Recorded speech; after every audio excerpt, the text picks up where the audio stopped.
What's your name? Ari? Ari, that is excellent. Very impressive. That's one reason. You're right. This is a common idea in the French defense, which I play as black, in the exchange variation. There's some lines where I bring the bishop to d6 first, and then put the knight on e7. And my idea is that if the bishop pins my knight, I can always block it with f6. So here, Ari is exactly right. If the bishop pins the knight, we can just block it with f3. That is one reason. It avoids the pin. Very good. What's another reason that the knight would rather be on e2 rather than f3? Darshan? It has the option to go to f4. Good. And what do you like about f4? It controls more squares towards the king side, and it Okay. controls the white squares. Okay, very good, very good. So from f3 it doesn't have f4. From e2 it does. Very good. Yes? And it's, I'm sure like controls more, helps the pawn on c3 isn't Good. So the pawn on c3 no longer needs someone to support him. The knight's like, I got your back. We're good. So the pawn is now protected, and this pawn could be a weak pawn in the future. So it's nice to have him protected. Cole? The knight also could go to g3 and coordinate with the bishop to push e4. Wow, Cole, you are a future grandmaster. Very, very impressive. All of the answers were excellent. Cole's is spot on. The knight from e2 can go to g3. Not that it can go to f4, where it doesn't have a clear purpose. Yeah, it pressures this pawn, can jump to that square, maybe trade off for this knight. But on g3, the knight can coordinate with the bishop to push this pawn to e4. Now, of course, we're not going to do that with our king in the middle, but let's assume we're already castled. We said that white has a numerical advantage where? In what part of the board? Call it out. The center. You want to play on the side of the board where you have an advantage. Sometimes that's as simple as a numerical advantage. Well, here we have this pawn against this pawn. So it's 2-to-1. We want to play e4. Well, for that reason, it will be helpful to have a bishop here. It will be helpful to have a knight here. And if we want to support it further, who's the best defender again? Pawns. So how could we support it further so that our CPD, central pawn duo, remains a CPD even if black takes us? How will we support it even further? F3. Now, can we play f3 if the knight is on f3? No, because then the donkey would block the pawn key. You need to have the knight on g3 to clear the f3 square so that all of them can work together. The knight, the pawn, the bishop. This is harmony. This is teamwork, making the dream work. And when you've achieved that, then you can advance the pawn. And notice what you've done then. If the bishop is still here, you've opened up the bishop. You now, if black takes you, you re-establish and restore the CPD. You have a half-open f-file for your rook. And you now have 2-0 in the center. So you've doubled your space advantage in the middle right now. Not to mention that this pawn can keep advancing, chasing away the knight, which is which is the best defender of black's kingside. And without that knight there, you can easily imagine this bishop, this knight, and this queen, not to mention this rook, all coordinating for a very deadly kingside attack. So, the pawn structure contains the clues for your plan. But Vinnik understood already back here, with this move, without any pieces developed yet, when he played bishop d3 first, he understood that he has the numerical advantage in the center, and that that's the part of the board that he's going to play in. And notice that if this pawn advances twice, now we have a pawn chain pointing to the king side. And you want to know the secret of pawn chains? Does anybody know the secret of pawn chains? Yes? They point to the side you should attack. That's right. If the pawn chain is pointing towards the king side, you should attack on the king side. In the French defense, there's often a pawn chain pointing towards the queen side. Black often attacks on the queen side. So, the pawns have a secret to tell you. You just have to listen to them. This one is here, this one is here. Does everyone understand now why the bishop goes to d3 before we bring out the knight? Yes, you got it? Because the knight here would be blocking everything, blocking the pawn, and would not be able to come here to support this advance. But the knight here will not block the pawn, and will be able to go here to support the advance. So we're not mindlessly developing. We're developing around a plan. You had a comment?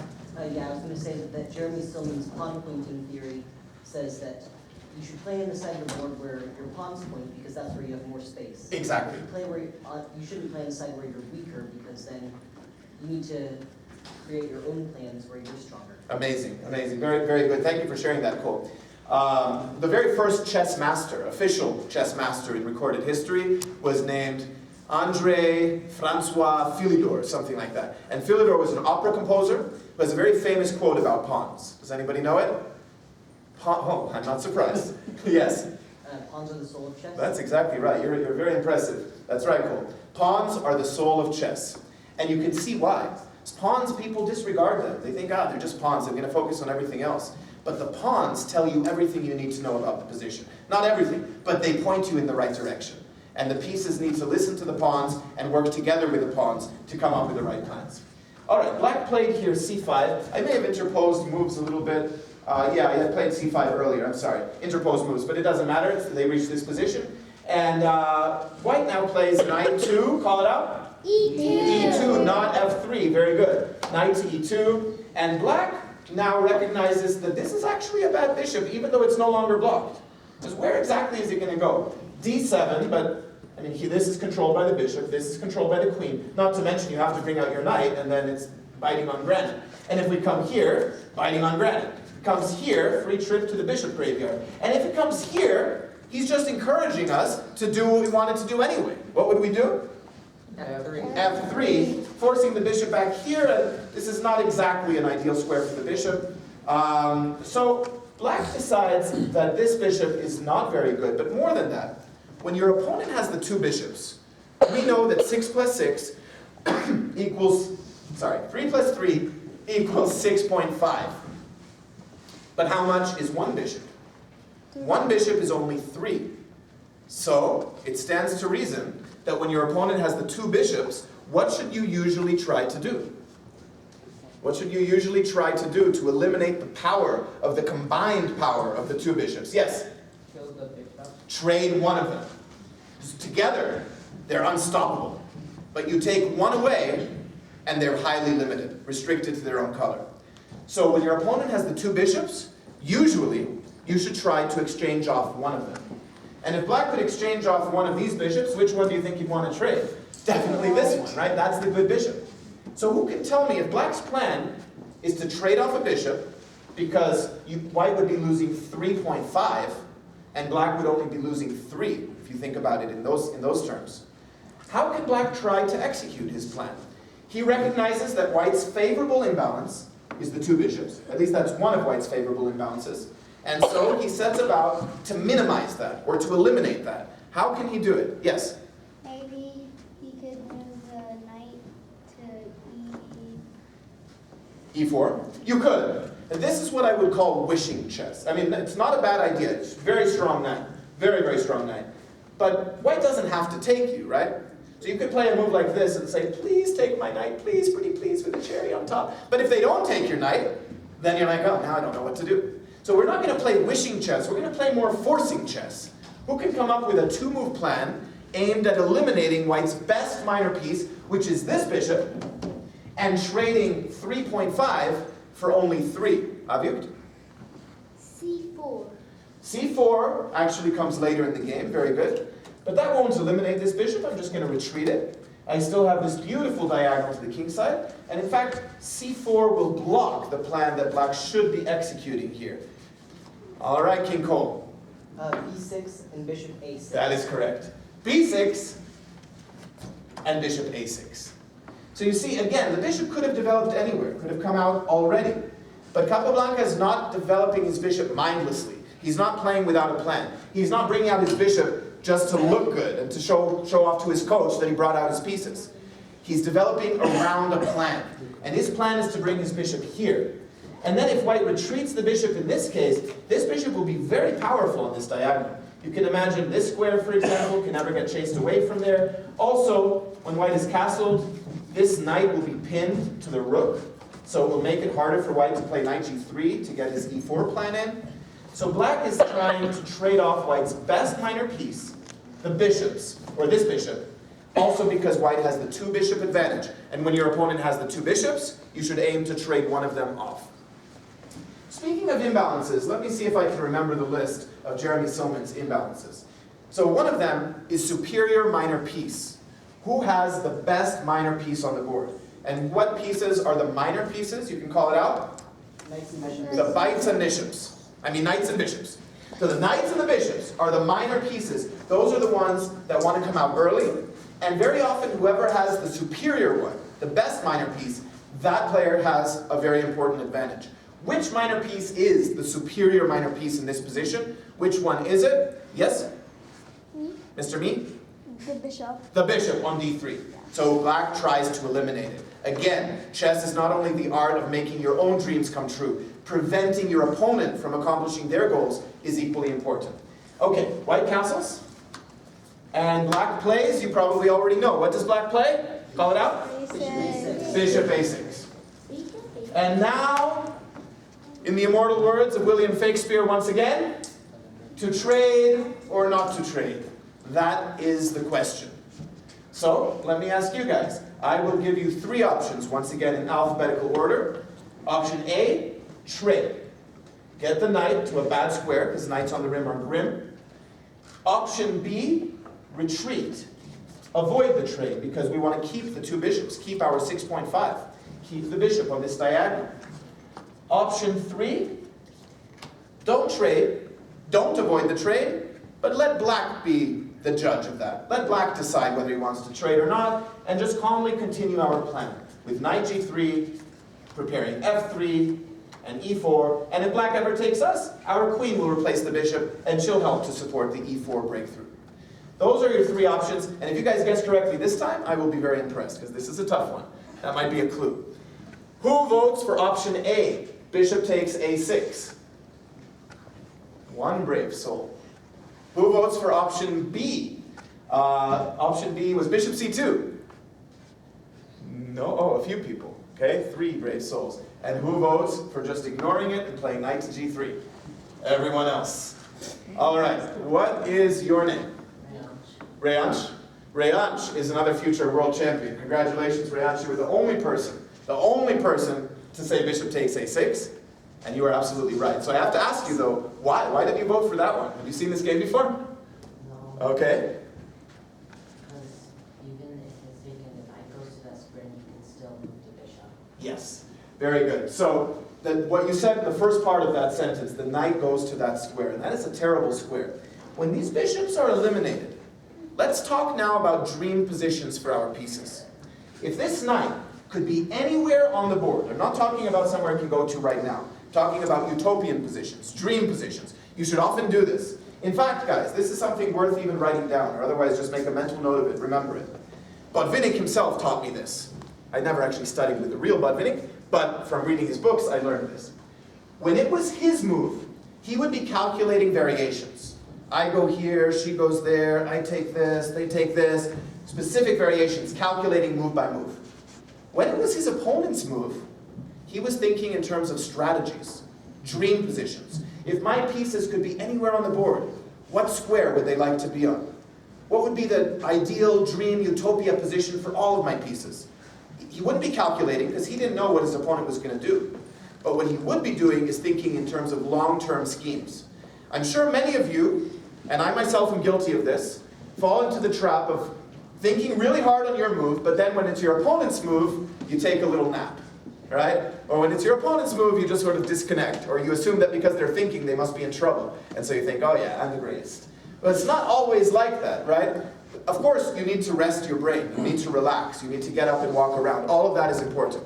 But when you have the mental energy to keep thinking, when it's your opponent's turn, you should be thinking not of tactics, not of combinations, but of plans, which is what this lecture is all about.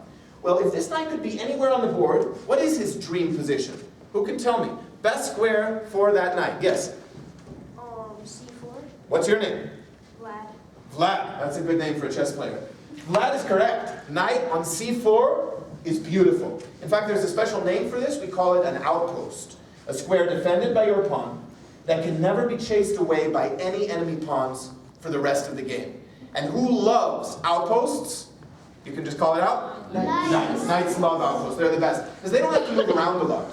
They're perfectly good sitting on their iron throne in an outpost and just sort of lording over everyone in their vicinity. This knight would be awesome. White would never get rid of it. This bishop couldn't get there in a million years. Wrong color.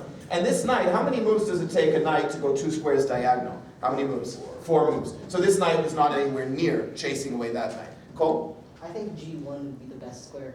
Yeah, g1 would be bad, I agree. So then in that case, why do we care? Why didn't we just let black take us? Well, if we let black take us, this knight comes to c6, and then he's only 2 steps away. He develops to his best square. But if we take him, how many moves away is he now from his dream square? How many moves away? 4. 2 squares diagonal. 4 steps away. Not to mention, you said that if the bishop takes you, that you could then bring your queen to d3 and she'd be well placed. Yes, you're exactly right. The queen would be well placed on d3. But here she's even better placed on d3 because she has a target. And the knight would then have to move, or black would have to do something to defend that knight. Well, here is maybe the only mistake, or one of the only moves that I can remember that was severely criticized. I remember Gary Kasparov in his amazing books, My Great Predecessors. I think volume 2 is the volume with Botvinnik, and he criticizes this move. He also talks about others who criticized it. The move bishop to b2. It's like, as if this bishop wasn't enough of an overgrown pawn already, Botvinnik just wants to really drive the point home. He's like, dear pawns, I am one of you. I unite with you. I am Sir Bishop the Pawn. And Sir Bishop the Pawn is literally in a pawn chain with a bunch of pawns, right? Can't do anything. Why did he make that move? Well, it's also about the rook. He wants to get his rook into the game. And this bishop won't be terrible forever. If he wants to improve the bishop, what could he do? What would be a plan to improve this bishop in a couple of moves? Yes? Yeah, so we could maybe take here, maybe advance here, and you could see this line easily opening up for the bishop. But that move was criticized. I don't want to go into that too much because it's not relevant to the main theme of this lesson. And black did play queen to d7. And now, this is a very important moment in the game. Again, I want you to think about not only what you're trying to do, but what your opponent is trying to do. The move queen to d3 is where your queen wants to be. Central, supporting the e4 breakthrough that we're going to go for, and attacking the knight. It's an excellent square for the queen. But Botvinnik didn't do it. Botvinnik did not play this move. Why not? Why not? Darshan? Because of c4, and it just knocks down. Okay, is that what you were going to say too? C4? C4? Okay, C4 is going to happen in the game, and it turns out to be black's losing mistake.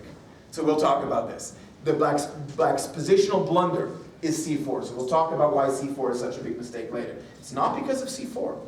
Something else. Keep in mind black's last move, queen d7. What do you guys think black would do here to defend the knight? Very active move. Would not retreat the knight. Cole? Queen a4. Queen to a4. But Botvinnik himself loved to put his queens on a4. He did that a lot in the French defense himself as black. And this defends the knight, blocks in this pawn, and probably the queen can also come this way to trade off queens later if he wants to. Now, why is it so important to block this pawn? Well, Botvinnik felt it was important because he played a4 right now to make sure the pawn doesn't get blocked. Why? Why does he do that? Well, first of all, it's an isolated pawn. How can you turn this isolani into a strength rather than a weakness? What could this pawn do to eliminate your own weakness? What could you do? Avyut?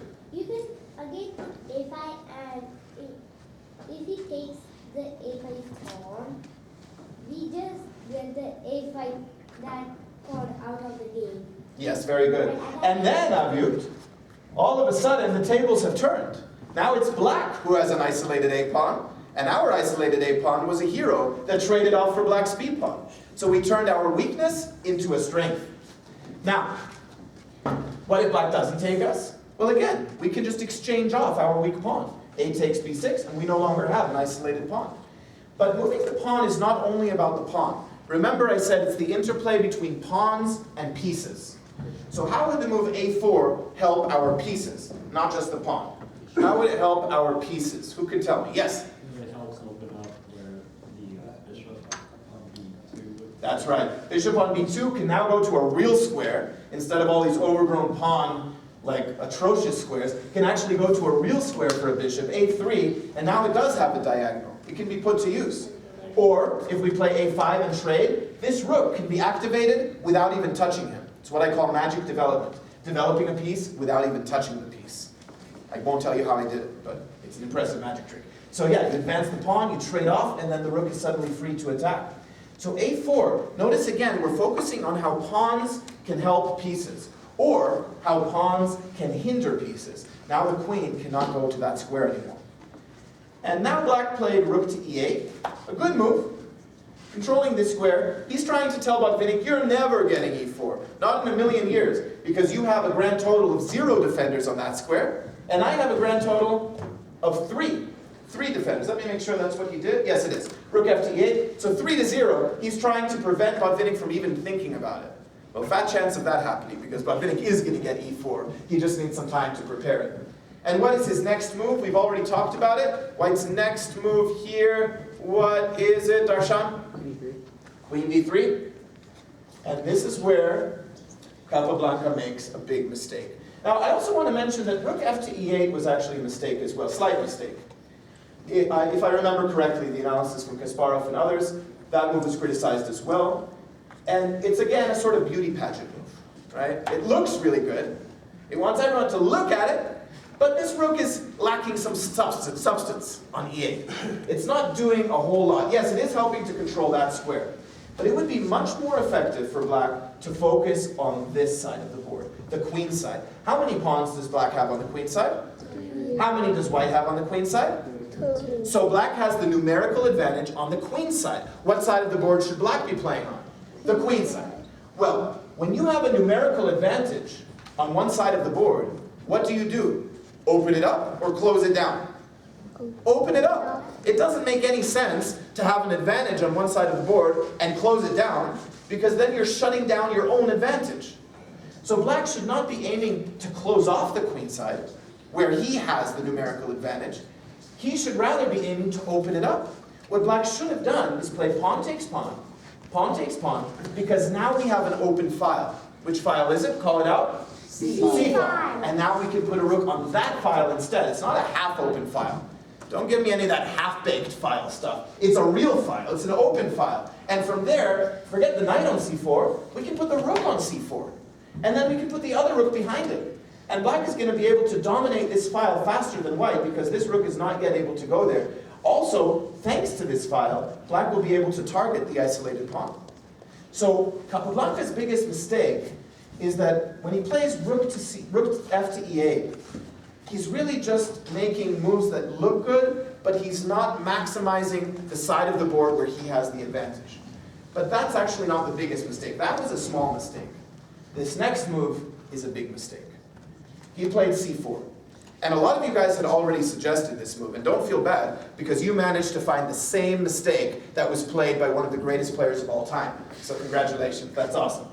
But c4 is a mistake, even though it's a very tempting one. Because you're like, why would I waste time retreating my knight when I can advance instead of retreating, and when I can attack instead of defending? But why is it a mistake? Again, we're closing down the side of the board where we have the advantage. That's not what he should be doing. Botvinnik, of course, has to move the queen, and really there's only one square that makes sense, in my opinion. What is the square that makes sense for the queen to go to? Which one makes sense? Go ahead. C2. C2, absolutely right. Not D2, which doesn't help defend this square, which will be very important, as we talked about. Plus, knight to E4 would force you to move the queen again.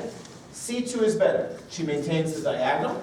She protects this weak pawn, which means you can now move your rook because the queen has the pawn guarded. And, most importantly, she keeps an eye on this square. I keep talking about that square, and a lot of you guys, probably in your own games, might not even really consider it that much. Chess is not only a game about pieces and pawns, it's more than anything a game about squares. About which squares are strong, which squares are weak. Strategy is all about squares. And when you have an advantage in one side, as we've said, it's a numerical advantage with pawns very often. Usually, in order to maximize that advantage, you want to find a breakthrough on that side of the board. Well, if we want a breakthrough in the center, can this move? No. Can this move? No. Can this move? Yes. And if we move this pawn forward successfully, as we said, building it up with f3, knight to g3, e4, then the pawn can keep moving forward, and then once we've won the battle for the center, we can shift our attention to the king side.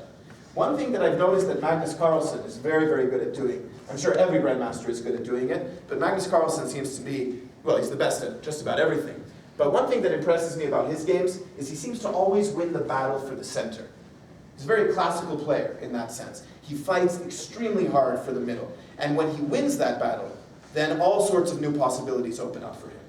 If you want to attack the king, it's not necessarily the right approach to just go for like a Mike Tyson knockout punch and try to knock out the king in 20 moves or less, right? Because if you think about a boxer who's always throwing huge haymakers and knockout punches, what happens if they don't get the knockout? They get exhausted and they lose. Chess is not about getting checkmate right away. So that would be like if you're trying to climb a ladder and you're at the bottom of the ladder and you're like, you know what? All those rungs in between, forget those. I'm just going to start at the top. And you just try to jump to the very top rung. Well, good luck with that. Don't try that at home.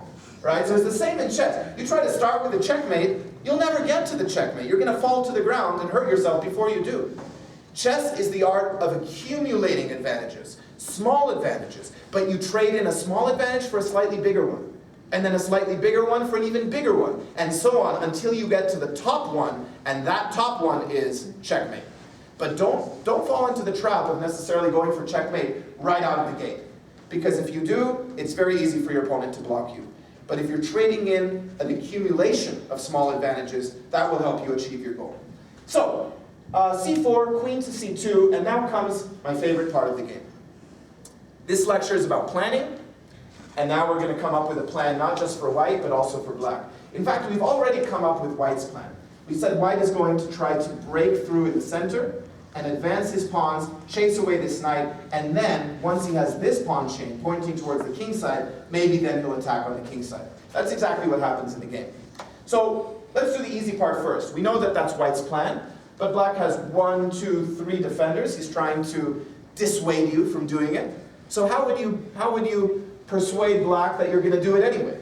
How are you going to defend this square sufficiently so that you can get this e4 break sooner or later? Give me the next 4 or 5 moves. Who can tell me what they would be? In fact, I was going to say each person can give me one of them. So let's start with Cole and then we'll go around. Give me one move, not all 5. G3. And G3, okay, that's one. Who can give me another move after that? Another move, yes? The pawn to f3. Not yet, because you would lose your e3 pawn. This is where we could have brilliant strategies and forget that chess is a 2-player game, right? So your strategy is meaningless if you don't think about what black is doing in the meantime. We have to be considering both. So we're not going to play f3 yet, because if rook takes pawn, and our pride and joy is not a pawn, it's gone. So what will we do to prepare it? What will we do? Yes? Rf e1. Rf e1, or Darshan? RA E1. Yes, Darshan. Why Ra e1? Locking in your own rook. That's not very nice. Because the F pawn could advance in the future. Yes, in fact, the f-pawn will advance in the future, because what's next, Avyukt? Because for e4, we have to do f3 so the rook can escape. Like, he can get free in the rook f2. Brilliant. Very well said. We have to play f3 so that we can prepare e4, because remember, pawns are the best defenders, and when you're trying to control the center, pawns will control it better than anyone. And then when we play e4, why did we choose this rook instead of this rook? Because if there's an exchange of pawns, do you think you'd rather have this position or this position? Obviously this one, right? With the rook over here. Because now your rook can use the half-open f-file. And if the pawn doesn't take you, Darshan made an excellent point when he said you would advance the f-pawn later, and who wants to be backing up that f-pawn? The rook. Rooks belong behind pawns, even in the endgame. Now it depends, of course, many positions that they can go in front of pawns too. But what's interesting about endgames is that every time you advance a pawn, the rook that's behind the pawn gains more power, more mobility. But the rook that is in front of the pawn gains less mobility because the pawn is squashing his space. So right now, having a rook behind the f-pawn will help the advance of that f-pawn to be far more effective. So you guys did it. Congratulations. You just came up with the next 4 or 5 moves played by none other than Botvinnik, one of the greatest players of all time. I would personally rank him in the top 5, although most people probably wouldn't. But I happen to love him. I have a soft spot in my heart for him. In part because I trained in Israel at the Botvinnik Chess School. This is a true story. I always tell that to my opponents to intimidate them. I trained at the Botvinnik Chess School for years in Israel, where I'm from. What I don't tell them is that it wasn't that Botvinnik. It was a different Botvinnik. I actually trained with Ilya Botvinnik, who has no relation to Mikhail Botvinnik, is not a grandmaster, was never a world champion, but he still has the last name Botvinnik. So I just leave out the part of his first name, and then people are like, whoa, you trained at the Botvinnik chess school? And I'm like, yeah, I did. So, Botvinnik, all right, so let's come back. What is Black's strategy? What is Black going to try to do here? Because, I mean, White's strategy is very obvious, and it's quite hard to stop. In fact, Capablanca can't stop it. He's one of the best defenders in history, but he doesn't even try to stop it. He focuses on what he's trying to do. And he thinks that his plan on the queen side, where he has the numerical majority, will ultimately be more effective than Botvinnik's plan in the center. He's wrong, but that's okay. At least he's consistent in following his plan. What is his plan? Cole? Queenside majority can be useful in endgames because the kings can't stop the pawns from promoting. Kings are far away. That's a very good point. So he would love to trade queens, right? He would love to go into an endgame. I would say the pawn structure in an endgame should favor Black, in part with a queenside majority, in part with this pawn being isolated and weak. Very good, Cole. Let's talk about this. When you're not sure what to do, look for your worst placed piece and improve it. This comes from Tarash, one of the greatest players in the world, born back in the 1800s. He played in a world championship against Emanuel Lasker, the second world champion in history. Tarash said, when you're not sure what to do, don't focus on your best pieces. Focus on your worst pieces and help them first. You could even think of political lessons here, right? Or other kinds of lessons. I don't want to make it a political conversation, but you can talk about, let's say, just, in good faith, good charity, helping those in need. If you start there, you start with this minimax principle of helping the worst first, and then everyone will benefit from it. If your pieces are already in a good position, then they don't need your help. It's the ones who are not in a good position, the ones who are feeling left out. Help your pieces so your pieces can help you. Who's feeling left out for Black? There's more than one, but give me one specifically. Who's feeling left out? Me? Mr. Me. The bishop on b2. Yes, he's feeling left out for White. But he's not feeling left out for Black. Who's feeling left out for the Black pieces? The Black pieces. Anirudh. The rook on Good. The rook on a8 is one of them. And what is another one who's feeling left out? Yes? The knight on a6 is definitely left out. Now the rook is, you're right, Anirudh, but we have no open files to work with right now. So until files open up, we don't have to focus on the rooks. Is this an open position or a closed position? Closed. So that should favor the knights, but not if you have a miserable donkey on a6. What is the dream square for this knight? If he could be anywhere on the board, what is his dream square? Actually, I think his dream square is different than the one that he ends up getting to, but that's because his real dream square is impossible to get to. But what is one of his dream squares? Who can tell me? Let's go to you. d3. D3 is right. This is his absolute dream square. Unfortunately, he can't get there, although there's a variation later that I'll show you where he almost can get there. But from here, the pawn takes it. Here, the pawn takes it. Here, the pawn takes it. Here, the pawn takes it. So the guard dogs are doing a very good job protecting their house. The knight is not getting anywhere close to this D3 square. Okay, so we didn't reach utopia, but it still pointed us in the right direction. What is the second best square for the knight to be on? The second best square for him to be on. Let's go back to Darshan. It's b3. B3. Put the knight on B3. It's an outpost, protected by a pawn, never chased away by any of White's pawns. Chases the rook, blocks the queen, and then what can happen? If the rook is chased away and the queen is blocked, what does this knight help Black accomplish? Black will, yes? take the isolated. Take the isolated pawn. Getting a knight on b3 can win this pawn because it will chase away the rook, block the queen, and White has nothing left to defend this pawn. Darshan.